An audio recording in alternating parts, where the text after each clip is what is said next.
It is better to die Ni bora kukufa Mio uyakaba.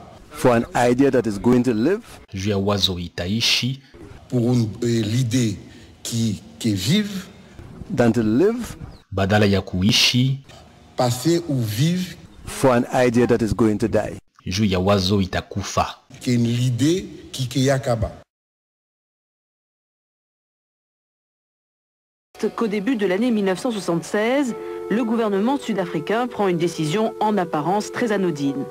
Il impose l'utilisation de la langue afrikaane à l'école et à l'université. Cette décision déclenche une vague de protestations dans la communauté noire, habituée, elle, à l'anglais. Pourquoi ? Parce que l'afrikaane est la langue fétiche des Blancs les plus conservateurs.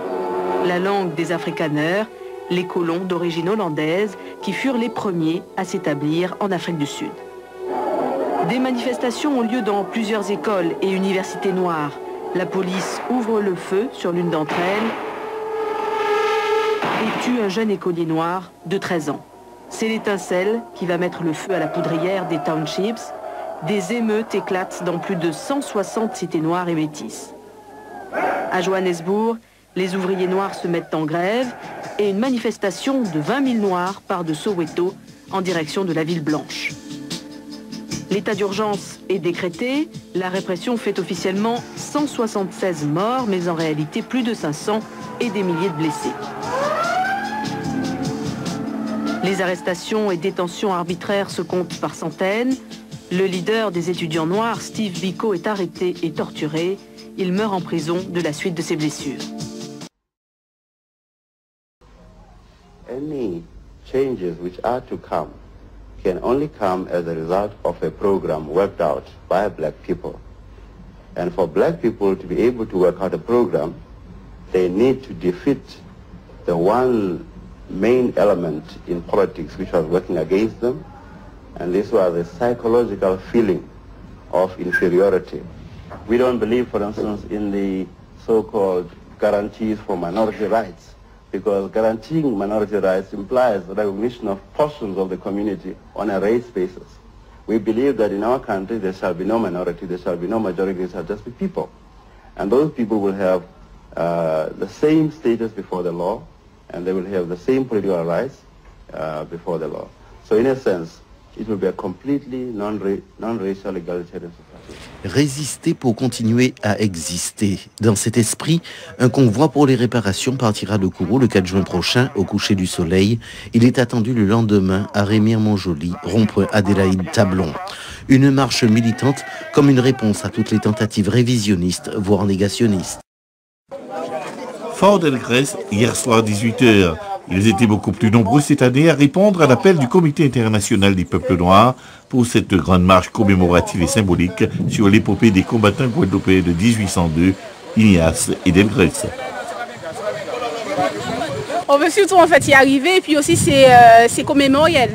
Donc c'est vraiment pour se mettre dans le bain de ce qu'Ignace en fait et ses combattants ont traversé pour qu'on soit là aujourd'hui. C'est une expérience, je vais essayer de voir qu'est-ce que ça donne parce que mes 77 ans, je les aurai le 8 juin. De plus en plus de Guadeloupéens ont envie de relever ce défi que leur ancêtre a relevé également. Donc je suis très très contente et j'espère que le maximum de personnes pourra arriver jusqu'au bout. Objectif de tous les participants de cette marche nocturne, rallier les abîmes pour mieux comprendre quel état d'esprit le combattant Ignace a bouclé ce parcours et de se plonger dans la réalité de cette page d'histoire. Rentrer en symbiose avec nos ancêtres, leur rendre hommage, leur dire qu'on pense à eux et qu'on respecte leur mémoire et qu'on tient à ce que justement on perpétue leur mémoire et que nos enfants s'inscrivent dans leur lignée avec beaucoup de dignité et de respect. Le plus dur restait à faire car il fallait parcourir plus de 60 km à pied à son rythme l'espace d'une nuit. Si les mieux préparés ont pu réaliser le parcours, pour ceux qui n'ont pu terminer, l'important était de participer de manière symbolique. Avant même de poser la question, Garcin Malsanou donnait déjà la réponse. Ça veut dire qu'effectivement, nous sommes encore convaincus La pluie ne les arrêtera pas. Le convoi partira comme prévu, à la lueur des flambeaux, au son des tambours, des conques de Lambi, drapeaux érigés. Le convoi pour réparation marche.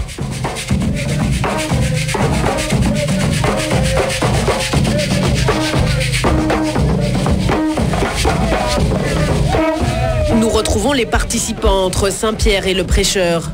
Au loin, pas très difficile de les reconnaître. Une fumée blanchâtre, une odeur épicée annonce leur arrivée. Il est anis étoilé, cannelle en morceaux, et puis feuille à boisdène, feuille à citronnelle découpée en morceaux. À l'époque, normalement, on utilisait cette fumée pour chasser les mauvais esprits. Qu'est-ce que ça représente pour vous de marcher ce soir? Eh bien, la réparation que nous exigeons. S'il y a crime, il faut qu'il y ait réparation. 16e convoi, et on ne va pas lâcher le morceau.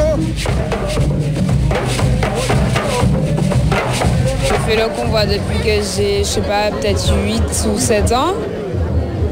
Et ce n'est plus une tradition, ça a une dimension autre que le fait de la faire chaque année pour vous? Oui, ça a une dimension symbolique pour moi. Et pour donner le là, l'association Vokoum, tout droit sortie de la Guadeloupe, a tenu à participer aussi à cette commémoration. Il faut le tambour pour nous donner la force et le courage de marcher aussi. Puis l'on voit apparaître le bourg du prêcheur, dernière étape symbolique de ce convoi. Il y a 168 ans, la commune était le théâtre de révoltes d'esclaves. Entre Prêcheur et Saint-Pierre, pas seulement à Saint-Pierre, mais aussi à Prêcheur, que se sont déroulés les événements phares, je veux dire, de ce 22 mai, avec la fusillade du Prêcheur et effectivement les révoltes qui ont mené à la signature du décret par Rostolan. À la lueur des flambeaux, au son des tambours, des conques de Lambi, drapeaux érigés, le convoi pour réparation a marché pour la 16e fois. Cette année encore, des délégations invitées de Martinique et de Guadeloupe seront présentes, histoire de relancer le débat sur la nature des réparations et surtout sur la recevabilité de la demande.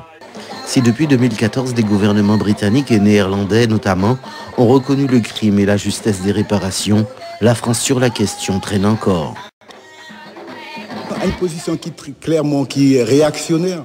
Et à une position réactionnaire, c'est la réponse au peuple, à une réponse révolutionnaire des masses.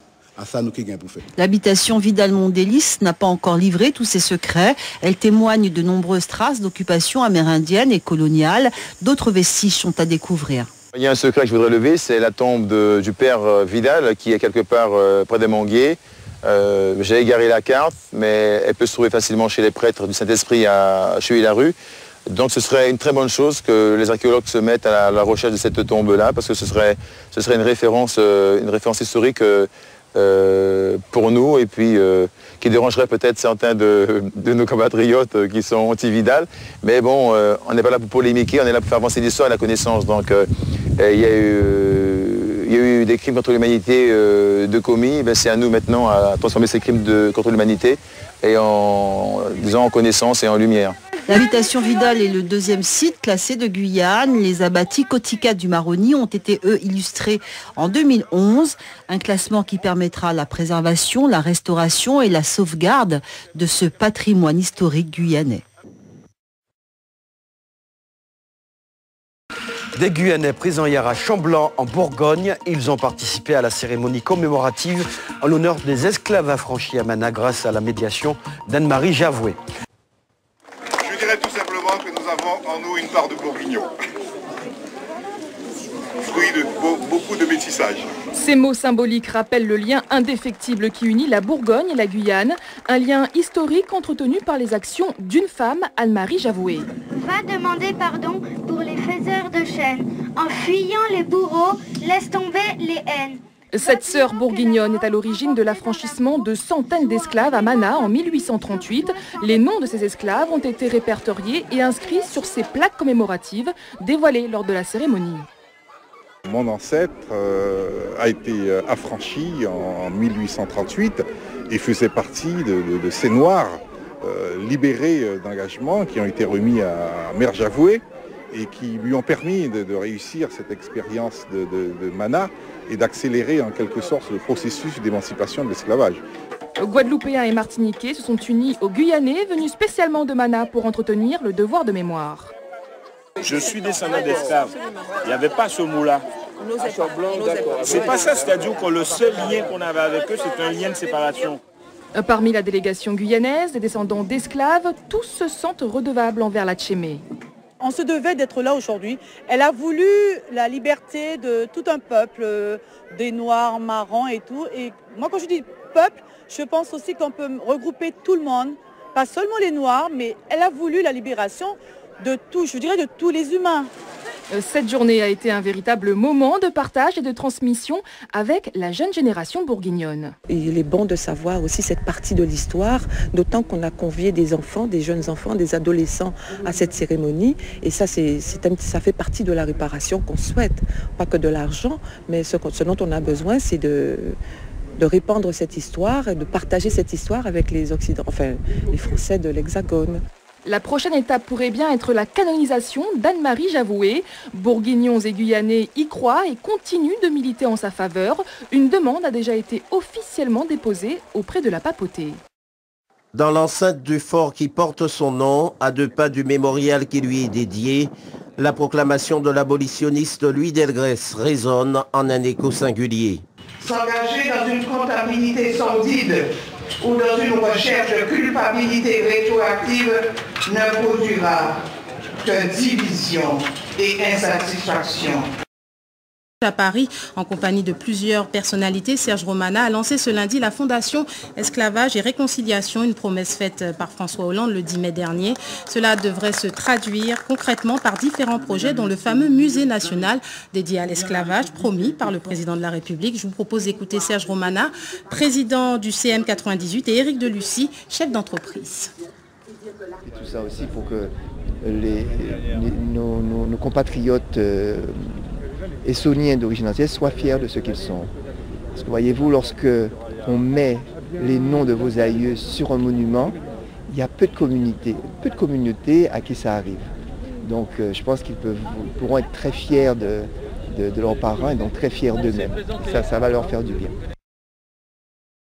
Lancement de la Fondation de l'esclavage ce lundi à Paris, une fondation contestée dans les Antilles-Guyane. Plusieurs organisations montent au créneau. Elles ont tenu une conférence de presse ce matin à Pointe-à-Pitre. Nous sommes sous le même front que frère CIPN, MIR Guadeloupe, qui est MIR Martinique. Nous sommes sous le même front. Ça veut dire pour nous, combat pour réparation, pas séparé, dit combat pour libération pays.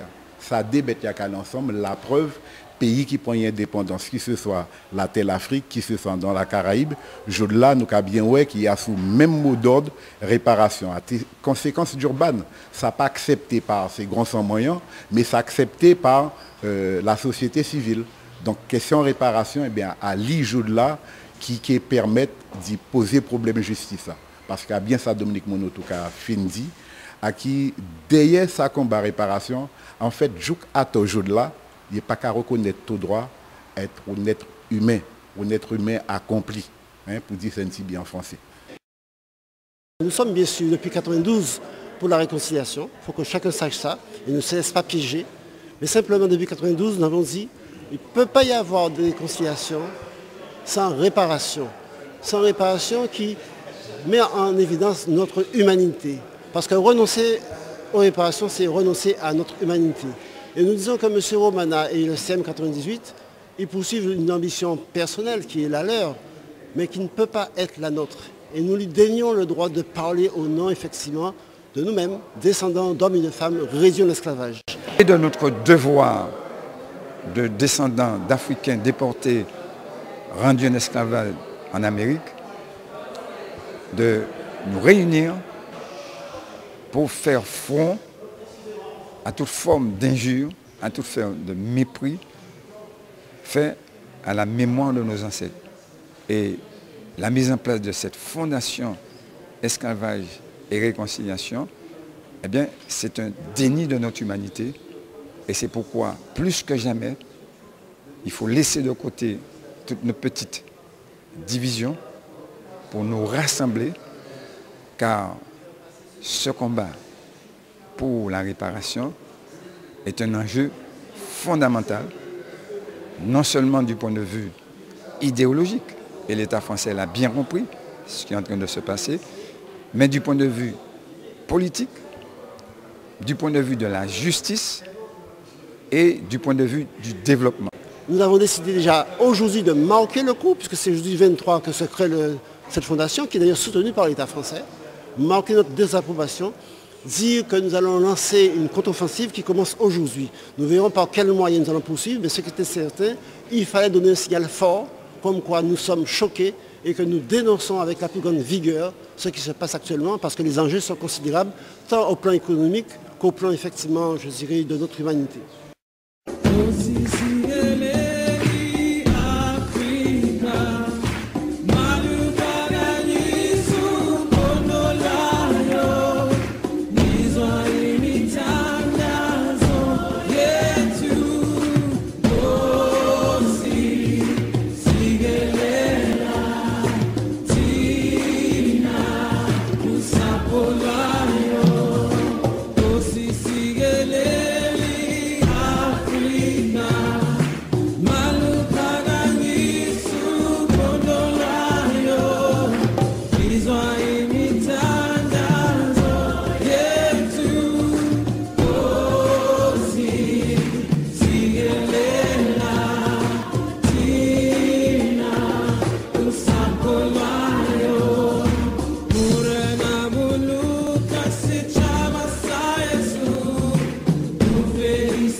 It is better to die Mio Uyakaba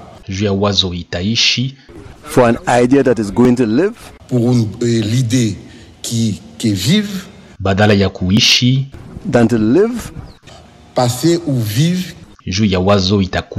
for an idea that is going to die. Qui est l'idée qui yakaba.